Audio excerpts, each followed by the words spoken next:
The show SpongeBob SquarePants has given us some of the most colorful and comical characters in the history of modern television. Today we're going to look at some of the characters from the TV show and the movies, and talk about which ones would do well or not so well as president. Find out where everyone ranks today on a new Tier Masters.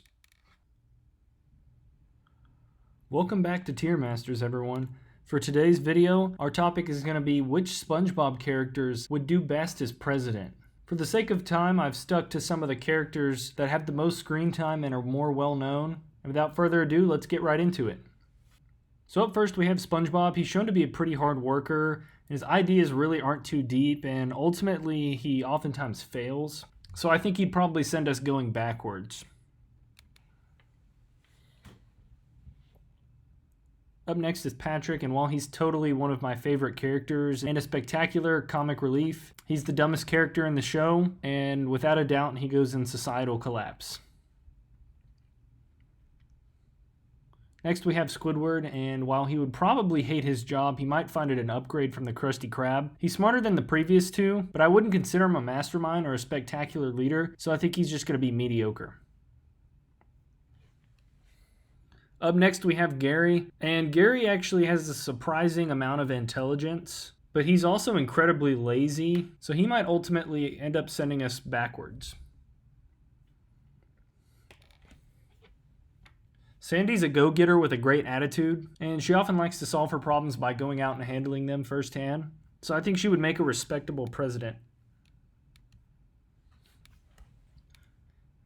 Mr. Krabs seems like that typical free market enterprise pro-economy president, and he'd probably be pretty good at focusing on the economy. The problem is nothing else would get done, and he would fail to cover every other aspect of governing, so I think he'd just be mediocre if you weigh the two sides of that. We've seen what Plankton can do when he's in power, like in the movie, so he's just going to lead things to societal collapse.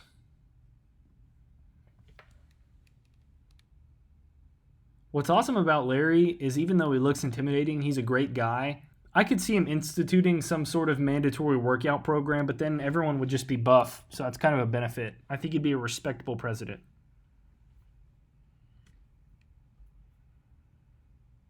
Kevin's extremely narcissistic, and I couldn't see him being of any benefit whatsoever to society, so he's going to lead everyone to collapse.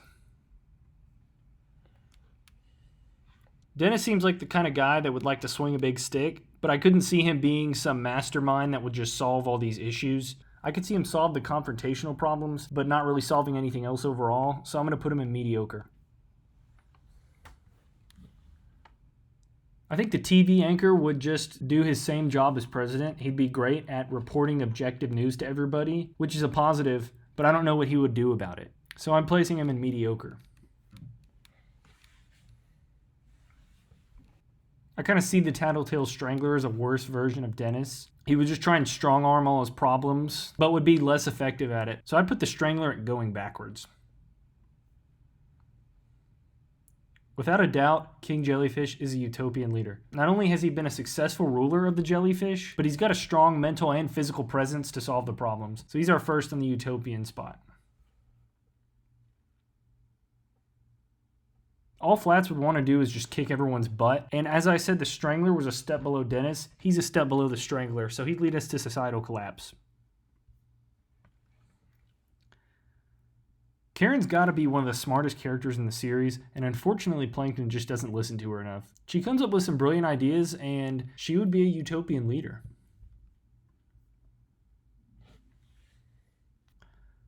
Bubble Bass would 100% take advantage of the fact that he would get all the food in the world as president, and I don't think he would care about anything else. So he's going to lead us to societal collapse. The funny thing about Harold is he's actually a nice guy until things turn sideways, and then he can really quickly get confrontational. I kind of like that though, because he's approachable, but he can also put his foot down when things need to be done. So I'm going to put him as a respectable president. Patchy is a really nice guy with great intentions, but I can't see him thinking too deeply, so I could see him making a mediocre president. I think just because Potty is Patchy's puppet, I would have to imagine he'd be the puppet of some deep state leader. So I'm going to put him in going backwards. Here's the thing about the Flying Dutchman. You'd think he'd go straight into societal collapse, but he actually is a man of his word and doesn't like tyrants too much. He's still angry and cruel, so I can't put him too high up on the list, but I think he's just going to put us in going backwards. King Neptune can often have tunnel vision, which gets the better of his judgment, but he also has had some success as a ruler, I guess, and he's got more experience than most, so I might just put him as respectable president. While Mermaid Man would be a nice guy, he often loses track of what he wants to do, and would probably need a lot of help figuring things out, so I think he'd send us going backwards.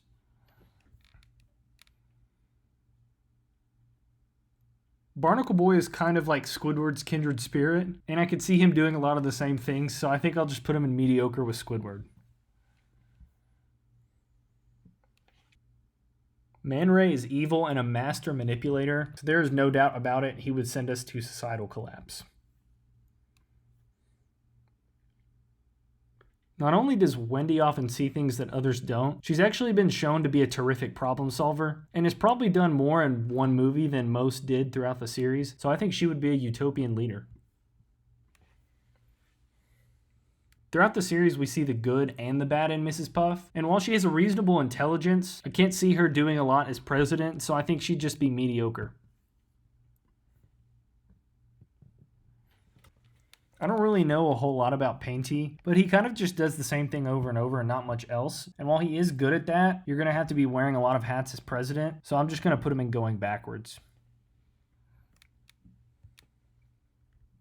I could see Pearl being too much of an adrenaline junkie to actually focus on the role of president. So just due to the fact that she's probably not going to be very attentive to the tasks of her job, I think she'd lead us to societal collapse. SpongeBob's dad has some great qualities overall, and he's actually shown to do a great job taking care of his family. For that, I'm going to put him in utopian leader. SpongeBob's mom can be very judgmental at times, and most of the time she just kind of sits home and knits, so she would probably lead us going backwards. SpongeBob's grandma actually has a tremendous attention to detail. She's hilarious and fun to work with, so I think she would make a respectable president.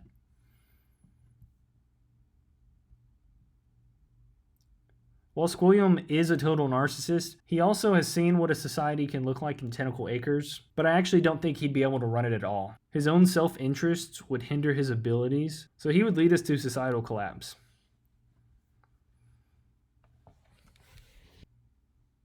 Mama Krabs is a sweet lady who's also not afraid to put a whooping on you if she doesn't like what she sees. She's got the yin and the yang, a mix of good and bad, and overall I think that makes her a utopian leader. DoodleBob seems to be creative and good at what he does, but his ultimate downfall has got to be communication. He's not the most patient person, which I could see being a problem, but in a way his ingenuity would serve the people for good. He's got a lot of good and bad, so I think he just goes in mediocre. Well, there you have it. That's my list. Let me know what you guys think of it and who would make the best president, and I'll see you in the next video.